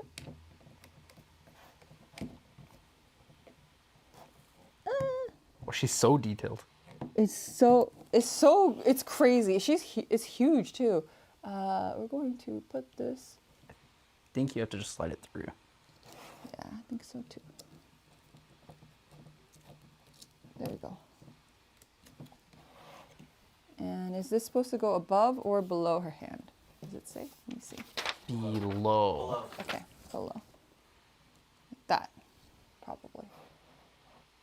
And there she is. Wow. The paint also is super nice. I just love all of the details. It's actually insane if you rotate this. Like every angle of it is gorgeous. The paint on the cape is gorgeous. Her hair molding is really awesome. The fact that there's different kind of textures, like the boots are a little bit shinier, has that PVC leather effect to it, while the clothes are a little bit more matte, which feels like real clothes. And her face sculpt, which I think is kind of the most important thing with figures, if figure collectors, as all figure collectors would know, is really nice and detailed. So this is a really... The sword is supposed to go between her cupped hand. Oh, I see. Here, let me fix that. Sorry, we didn't read the instructions fully. Something like that, probably. Yeah. There we go. I think the thing I like most about this is the detail and things like the shoulder pad into the tassels on the back. It really gives that quality finish look. This is also a great reference for any cosplayers. True. It's really, really gorgeous. I really love the base. I think there's a lot of these expensive figures that you'll get that'll have a really simple base, but this one is so dynamic and has so much action within just its base by itself that it's a really gorgeous piece. So definitely check out the pre-orders if you're interested. All right. And next up, we have new shirts. These are going to be debuting at Ascent Worlds. Yay! Cam is so cooked. Yeah, this time is Arasana, Hongming, and Alice. We can have different matching Alice shirts next time. True. I think I want the Kong Ming shirt though. Kong Ming shirt really stands out. Why I not? like the Why red. not both? I like the red a lot. Yeah. The red is very cool. It does pop. Okay. and I also really like that it has a Grand Archive logo on it. Because I feel like a lot of the Grand Archive like shirts we have now don't necessarily have a logo on it. So people see it and they're like, oh, this is a really cool anime shirt. But now they can see like, oh, it's a really cool anime shirt. It's Grand Archive. Right. Next up, we have the Chibi Arasana Chibi figure. Oh, so cute. I This one's believe we debuting actually at have Anime Expo. we have that one as well. Let me move this one to the side here. For me. Oh, this one is in a very cute box. Look at that box. I'm gonna open it very quickly. And she's joining the lineup with Kongming and Sylvie that we have already. Very excited to have Arisana in the collection. Well, you Arasana players can have physical tokens now. Oh, that's right. If you guys saw Sylidar's tweet. Kind of.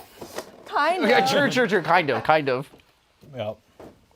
It does come with every single herb that's in her starter deck. Kind of. Kind of? Wait, are we missing any? She won't let go of the Freyja. Oh. She wants to recover at any given time. So the figure comes with all 6 herbs, but she doesn't let go of the Freyja. So if you want to use that one as a token, you just have to put the entire figure on the board. Okay. Do you want me to take these up? Yes. Thank you. And it comes with her little cauldron. So adorable. Get this out. Let me put her feet in the hole.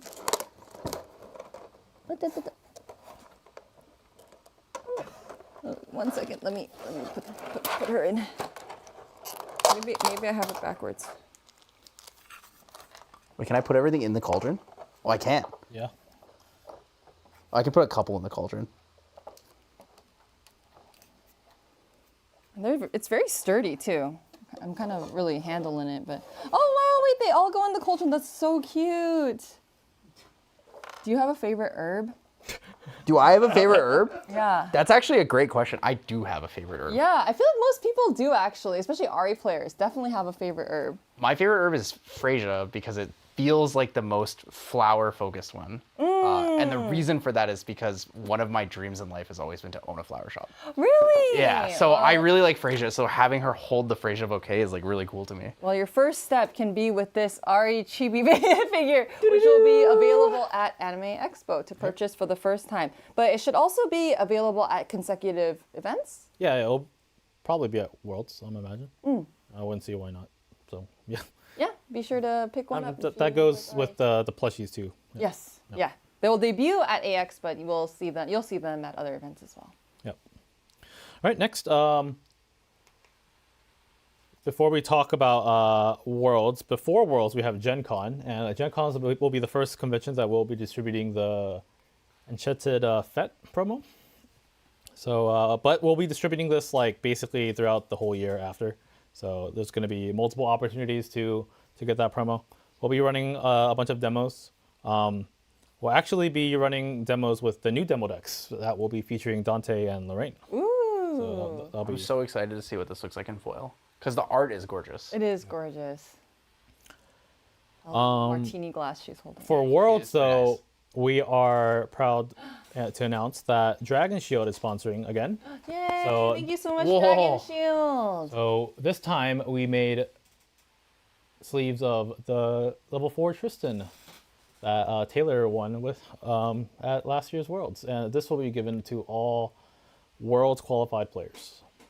Awesome. In addition, they're also sponsoring some sleeves for Diamond Plus packages. Whoa, okay, that's big. So all participants that have the Diamond and higher package will be given a pack of these sleeves as well. Gorgeous. I think this is probably the prettiest Dragon Shields I've seen. So These might be the prettiest dragon shields potentially in the world. Yep. On top of that, at Worlds, we're going to have a bunch of activities, right? And one of them is you'll be able to visit our artist booths. And we have several artists attending Ascent World Singapore. We have Juby. I don't know how to say the second one. We have Faicha. I'm sorry. We have Premia, we have Yui, we have Taro, and we have Dragonart, which is Incredible lineup. And for those that haven't ever attended an Ascent where we've had guest artists, could you explain a little bit about what they can do with the guest artists? yeah. So each artist will have a playmat that's like stamped with their signature that you can purchase from them, and all the proceeds we make those playmats for them, so they are the quality that our playmats usually are, but all the proceeds will go to them as an artist, and then also they will be taking like commissions to do like fan art or like on Like proxies or doing proxies and stuff like that. Yeah. Are these going to be the arts that are going to be the playmat arts? Yeah. These will be Awesome. the playmats that the artists will be selling at Great. at Worlds. Super cool. So don't miss your opportunity to get a cool signed playmat or to get a really cool proxy. Some of those proxies are gorgeous that I've seen people get. So Dude, I'm cooked. These are some good mats. yeah. Going slightly out of order here, actually. We have Ascent Osaka promo. So we have the Foil Auspicious Feast promo. That's going to be also now included in all Platinum Plus packages. Very So- nice. So these were given away at Fuzi Choco's exhibition recently, and I think it's still going on still. But that was the non-foil version. So if you want the foil version, you'll be able to get these by attending Ascent Osaka with a Platinum Plus package. Gotcha. And if you want the non-foil version and you're in Japan, maybe stop by the Fujichoku exhibit and check Yep. it out. Yeah. I think there's still some platinum packages available. Oh. I'm not too sure. So Buy your tickets today if you Yeah. haven't already. yeah, go ahead. That's already live on Eventbrite too, so if you guys are interested, you can just check that out right away. Yep. Next, we are back to Ascent Worlds. We have the Paths of Silver theme of prize card. This is going to be Polishing Flourish featuring Dina, the new Lost Spirit. So this is going to be the CPR for Thema. This one's missing the Thema stamp, but it's gonna be on here. And also it's gonna be the card that you get for doing your redemptions. Awesome. Obviously not the CPR Yeah, version. yeah, like a regular extended art foil and non-foil. And the playmat as well. Yeah, and the playmat. Yep. And also we have Croaking Webfoot as the promo that you can get if you do the stamp rally at Ascent Worlds. Whoa. Yep. She got a little frog on her head. Do you She see has it? frogs. So cute. She has, like, She has frogs Frogs everywhere. It's adorable. All right, guys, quick, count the frogs. How many frogs on the art? At least 4. 5. I think there's 11. A lot of frogs. They're so cute. All right, and then also at Worlds, a lot of people think that we weren't going to do this in time for Worlds, but we are actually introducing at Worlds. It's the Pantheon Pass. Woo! So For those who don't know, what is the Pantheon Pass? Well, people probably don't know. So, Pantheon Pass is a way for you to earn rewards while playing Pantheon at an Ascent. So, currently, right now, Pantheon was free. It's kind of like this beta testing period where we're trying to see if our Omnidex system works and stuff. So, we've just been giving people a Pantheon pack every 3 hours they spend playing Pantheon. Moving forward, starting with Ascent Worlds, you will no longer get that pack, but you can still play for free if you want. And you'll only get rewards if you have a Pantheon Pass. Now, we have the Silver Pass, and that's going to cost 3 side event tickets. And what you can get from this is, if you play for 1 hour, you get a PRD booster pack. The second hour, you get a Pantheon pack. The third hour, you get 100 Sylvie tickets. The fourth hour, you get a booster pack. The fifth hour, you'll get a Pantheon pack. The 6th hour, you get 100 tickets. And then 7th hour, you get Pantheon pack. And then the 8th hour, which is the biggest one, is you get a profile picture unlocked on your Omnidex, and then also a promo card. Ooh, profile picture. I see Dina.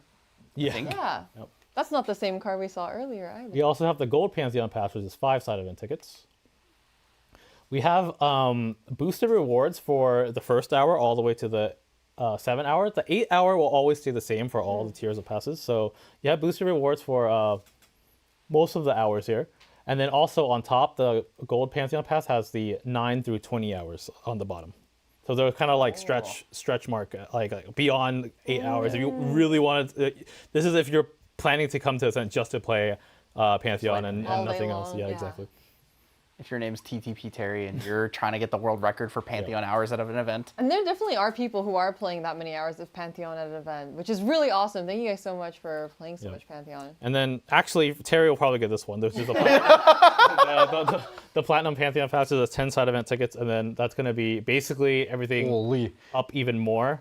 The thing to note here, every 2 hours after 8, you can get a Pantheon pack on top. So it's like the cap for Pantheon packs, if that's something you want, is basically very high compared to the others. So something to note with the Pantheon passes here with Ascent Worlds. I don't think it's applying at Ascent Worlds, but when the changes do come to Ascent tickets in the Ascent store, being able to get this many side event tickets or Ascent tickets is actually very relevant. Yeah. So you might not feel it right away because of how tickets work right now, but once the ticket rework system happens, the tickets will be a lot more meaningful when you get them from these Pantheon passes. Yeah, there is an article on the website that talks about the future upcoming changes to the Ascent store. So if you're interested in understanding that, you should go look at the article because it's a lot easier if you just read the explanation there. Yeah, and also to note, the pass system is all going to be integrated into Omnidex. So it's going to tell you what rewards you're owed based on how many hours you played at the event. So it's going to keep track of all that time. And then once it says you're due a reward, it will notify you to go pick it up at the station that handles the rewards and stuff. So it's like all integrated in Omnidex. You go to a registration station that says I want to buy the gold pass, and then the person there will enable the gold pass on your account and sign you up for the event. Super sick. Also, I guess for the people who are newer to Pantheon and the Pantheon concept, Pantheon packs, PP1, you can look at it on Index, specifically has foil versions of all of the cards that are Pantheon exclusive currently in the game. Yep. And those incredible Pantheon barriers. True. That's the big one. That's the big one. Yeah, so the arts that we showed at the beginning with the Pantheon passes, like for each tier, has all of the champion CPRs. Yep. And then for the promo card for this year, it's going to be the return of a Dungeon Guide promo. Whoa. So Dina guide. So these Pantheon passes, they will the promo and the profile picture you get at the 8 hour mark will rotate only once a year. So if you miss Ascent Worlds, don't worry. This is going to be for every single Ascent that we have Pantheon passes at. And then if you hit that 8 hour mark, you'll be getting a foil Dungeon Guide promo, and then also unlocking that profile picture on your Omnidex if you don't have it unlocked already. And then it will cycle every time we do Ascent Worlds. This is such a great looking dungeon guide. I definitely want to get 4 of these. Yep. I love the colors. I think the colors are really nice. It's very Underlandy. Yeah, it for fits sure. the theme very well. Yes. All right, and then that's going to be it for all of our announcements. We can go ahead and take a look at some of the Q&A before we wrap it up. Ooh, exciting. Good. All right. I have it pulled up. I'm just gonna pull it up here. Someone asks, Belle, Yes. just curious, can Dante dance? Can Dante dance? I don't see why not. Surely. Surely. He Yeah. can dance. Dancing is a learned skill, right? I definitely a learned skill. With enough practice, anyone can dance, I would believe. Not me, but anyone else. Someone asks me, what date is Rebel Fest Drumming Home? It's usually always the week before the season ends. So you can do the math on that. I can't right now. So, It is very. It's set, the sun is rising. yeah. The sun has risen. Yeah. Also, as a reminder here, while we look up the Q&A stuff, the developer stream promotional Omnidex profile picture, you guys get an extra roll. It is guaranteed to be a rare plus if you use this code right now. PRD dev stream. It does have to be all caps. It is case sensitive. When the stream ends, this code is gone. So make sure you use it right now. All right. What's the next Q&A?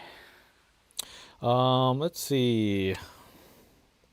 While still looks, Tyler, did you pull your profile picture yet? I did. I got Geldis. Are you happy with your pull, or is that because some people that's the best pull you could get, but for some people that's the worst. Okay, pull Connie, you don't get. listen. I do not like Geldis that much. Cover However, your ears. However, I did get a UR a couple weeks ago. I got Merlin level 2, the Mage Merlin. Wait, that's amazing. Yeah, Cam really didn't like that. But yeah, if you guys are looking to submit some questions, make sure you scan the QR on the screen right now so that... Oh, it's also pinned as well. So if you want to click that, you can check it out there. I guess while we're taking a look through the questions, I have a question. I don't know if there is a solid answer to this or if it can be answered. I love the design of Dante, his level 3. I think his like suit and body armor and all the blood coming out is really cool. Is there some sort of like Discorp related lore to that, or you know how is his like hemomancing working? I think maybe that's a bit more of a design-y question, perhaps, in terms of Dante's blood magic, if you want to explain. I was curious if his outfit was like designed by Oh, like I see. Discorp or something. The design, the outfit design itself. So Dante is, well, you'll see his feelings about Discorp will perhaps change if you watch or read the lore articles. So Okay, I'll do my homework. You have to do your homework. That's the important aspect here. But Discorp does have some nefarious things that they are doing, so it could be potentially questionable. You'll have to see. But I wouldn't say that his outfit is from Discorp now. Oh. There's like 7 questions about Alan.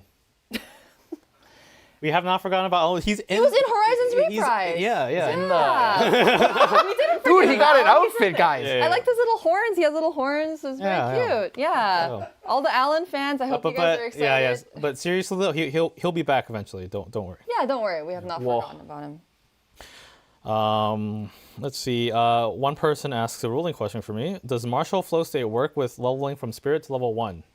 Yes, it does. Because it should trigger the same time as your champions on enter, right? Because it says whenever you level up, so the level up has to resolve first. Yep. Oh, I guess people are wondering for Mordred and for Lorraine and how that works. Okay, I have a question. I'm pretty sure I saw it on the product sheet or on one of the... maybe it was the teaser video you guys posted. There are 3 element icons, and I think one of them is Neos. Well, you can check really easy, but yes, one of them was Neos. I'm excited to see Neos support. More Yeah. Neos support. Hopefully, like a Neos champion. Yeah, back when we did AMB, we did like a teaser group of cards for the Luxem element. I think it was like 5 or so. People were kind of like, some people enjoyed it, but some people were kind of annoyed with pulling those when you can't really use them too much in the like with the current roster of characters. So we kind of toned down on that. So you won't see that many Neos cards in Asphodel Paradise. Okay. I think it's only like 2 total Neos cards in Asphodel Paradise. So the world does feature Neos, but because we haven't released a Neos champion yet into this world, That makes sense. then, That makes yeah, sense. yep. there are some questions about. There's a lot of questions about Casella actually. Why did she choose to sing? What brings Casella to sing? Why did she choose her voice?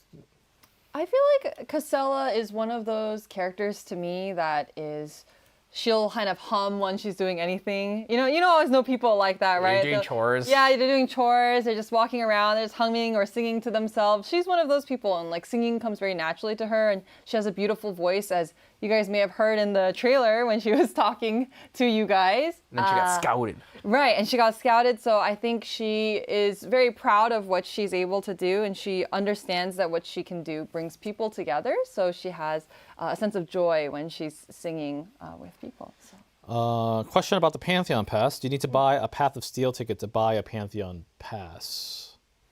I think no. In theory, no, because it says side event tickets, right? And you can just buy side event tickets Yep. regardless. Yep. However, some however, of the venues tiers- at capacity, though, it does work a little differently because priority goes to people, to pass holders. Yeah. So I think in the future, we probably will just have like a Pantheon Pass ticket that includes like the 3 side event tickets. And like, but yeah. Short answer for now, no. Another question about the Pantheon Pass is, can I buy all 3 passes? And no, you can only get one. That's a question I would ask. Good question, actually. I'd be like, yes, 3 dungeon guides. Is there a way to earn a playset of dungeon guides at World Pantheon? You go with a group of 4, and then you get your friends to give you their dungeon guide that you get for playing 8 hours with them. You show up with 8 decks like Terry, and then you just say, all right, guys, play with me. Here's the decks. You can borrow anything. But also, since it will be at every Ascent that has the Pantheon Pass, it's not just Worlds that's going to have it. You can go to a different Ascent in the future and also get more copies too. Yeah, because it's also not limited to the season. It's the Right. whole year. It's 1 year. One competitive Preseason, year circuit. So you have a lot of time. And we host a lot of events. We A do. lot of events. A lot. Any plans to add more ways to earn profile pictures on Omnidex? Actually, we made the function to be able to redeem specific rarity profile pictures just for the stream. So yes, we are adding new ways. We're still upgrading the profile picture system. Yeah, and we have more plans. Sheesh. We're really glad that everyone seems to really be excited about it. So thank you guys so much for the enthusiasm regarding it. Let us know your favorite profile picture right now. What's the favorite one you've pulled so far? What are you using right now? I What think are my you favorite. using? I'm using Merlin, but my favorite is Well, Fluffy sure. Shopkeep. Oh, you pulled Fluffy Shop. I have Fluffy Shopkeep and 2 of Diamonds. Those are my 2 favorite ones. Tyler's so lucky. Tyler has all the What the? good cards. Mine is Poisoned Apple right now. Poison Apple's pretty good. That's Yeah. Snow. It's a White, common, but it's a technically. really nice profile picture, so I like one. to use that one. I think the coolest thing about the profile pictures is that you finally get to see what a character really looks like because it's so Oh, cropped in. Right. Right? Sometimes you get a profile picture, you're like, Who I have no is idea who that? this is. You Yeah. click it, you read the art, you're like, oh, Oh yeah, that makes happens a lot of sense. Yeah. Like Lancelot is a really good example. His face is very different zoomed in than you would think it is when you just look at the card. Really? And Galahad's also a lot different than you'd think. Yeah. Someone asks, can we play Pantheon at Ascent Worlds Days 0 and progress the pass? Yes, Day 0, you should be able to play for at least Pantheon should be open for at least 5 or 6 hours. So you can get 75% to the dungeon guide just from Day 0 if you want. Oh, there's a lore question. Someone asks, is Laren the home to any champions that we currently know? It is not currently, but it is where Lorraine does start, and it's where Picarda currently does call her home, even though, I wouldn't say any of the currently known champions. I guess I have a question, lore-wise. When the champions are sent from the home world to a world, Yeah. do they just randomly get plopped around? So the way that it works is that the Grand Archive is kind of a big computer. You can imagine it like a computer system. It has data, a big Rolodex of all the different champions that exist and what their propensities are, what kind of weapons they prefer to use, what kind of ley lines they're probably more easily attuned to, and they select based off of that and their experience, how many missions they've gone on, how many missions they've succeeded at, and they pick based off of those different sort of categories to find the best fit for what champions would have the highest success rate at saving that world. So for example, there's probably a pretty high margin of champions that get sent back to their origin worlds like Dante did, because they probably understand that world better than some of the other champions. So it's kind of a good fit for them. Like it makes sense to send them that way, right? Yeah, I've always wondered, because we have people. You're saying there's Laren, which is like on the opposite side of the world Right. from Dis, Right. And then it makes me wonder. So Dante's being sent to Dis makes sense because he's from the Right. world and probably from Dis, and then it's like Casella's just in Dis as well, Right. And so it made me really think. There's card arts that have Casella and Lorraine in them. So how does Lorraine kind of go from point A to point B in Right. that regard, or like why did she start here? Probably on a motorcycle. True. But you could think about, like, for example, Cambria. None of the champions in Cambria came from Cambria. None of them have the origin world in Cambria. So you can imagine that the GA is sending champions out constantly, just around the clock. Someone's being sent out. There's a bajillion champions everywhere. So the ones that we're looking at, I think Syl has mentioned this before, the stories that we're focusing on are kind of the most interesting and fun stories of those millions and millions and millions of stories that exist within the Grand Archive. And so you're going to have certain instances where the champions are going back to their origin world, or like Cambria, you have a slew of champions that all got sent, but none of them had ever been to Cambria before. So it really just depends on the complexity of the mission, what the Grand Archive determines that is needed for that mission, but they almost never send people solo. That's kind of the main rule. It is a emotionless entity, so it doesn't go based off of, oh, please, can I be sent to this world? I really want to go back to this world. It is very unfeeling, and it just does what the most logical answer is to try to save the world. That makes sense. Someone asks, for Ascent Worlds, if I don't have a ticket, can I walk in and buy merchandise? I think no now. I think you need a purchase card, right? Yeah, so the way it worked at Vegas was that you would go to registration and you could buy a purchase card, which gave you access to the limited purchases per day and such. Okay, yeah. But you couldn't just walk in, go to the store, and buy anything out of nowhere. I would safely assume it's the same for all future Ascents. Yeah, probably.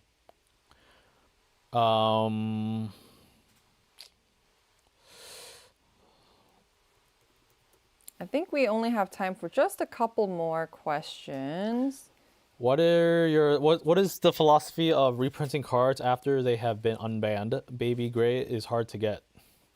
Baby Gray will be in the event pack for Asphodel Paradise, so you'll be able to get it from there. Nice.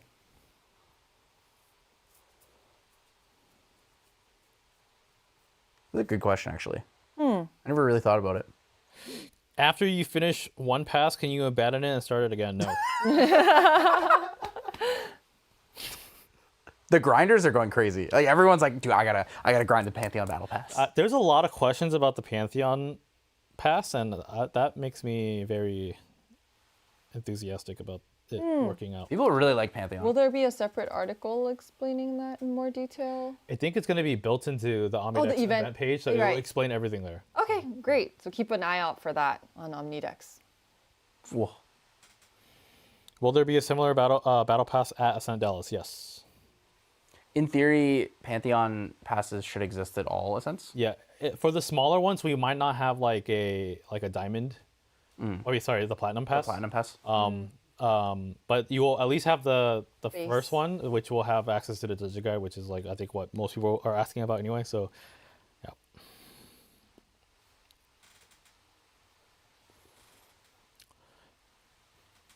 Maybe two more questions. Yep. Any more lore questions? That just means Cam's not awake yet. I think Steve's not awake yet. Cam I think has sent something. I think based on what I've been reading. I don't know for sure, but I can feel Cam through some of these. Okay, I can channel his question through the computer. Cam's question is, how much money do I need to spend in the next set for Arsana stuff? And the answer is probably way too much. In the next set? Oh, in this following set after Yeah, TRD. in the time up to that. Because Arsana is technically not in like... Just gotta buy the little chibi figure first. The first step. All right, chat. How many Arasana figures does Cam need to buy so that he True. can That's a have good physical herb question. tokens? How many physical herb tokens is like an acceptable amount? My question for Cam is he gonna buy the Merlin figure? That's crazy. That's a crazy question. Is there a release date for the Emerage jackets? Yes, it's going to be at Anime Expo, which is next week. But we didn't get the product images in time, so we didn't show it here. But Yeah, they sorry will be about next week at AX. Yes. So hopefully you guys will all be able to pick one up and grab Yeah, them at AX next week. Yeah, it won't be at our booth. It will be at the Emerage booth. Yeah. I think we'll have one hanging on our booth too. So Yeah, you'll probably. be able to see it, but you won't be able to purchase it or anything unless you go to the Emerage booth. So be sure to check out their booth at Anime Expo next week. And it's the Merlin jacket, right? That was showed off Yes, at the Creator Summit. Mm-hmm. We'll make sure to get pictures of Cam in one. All right, one last question.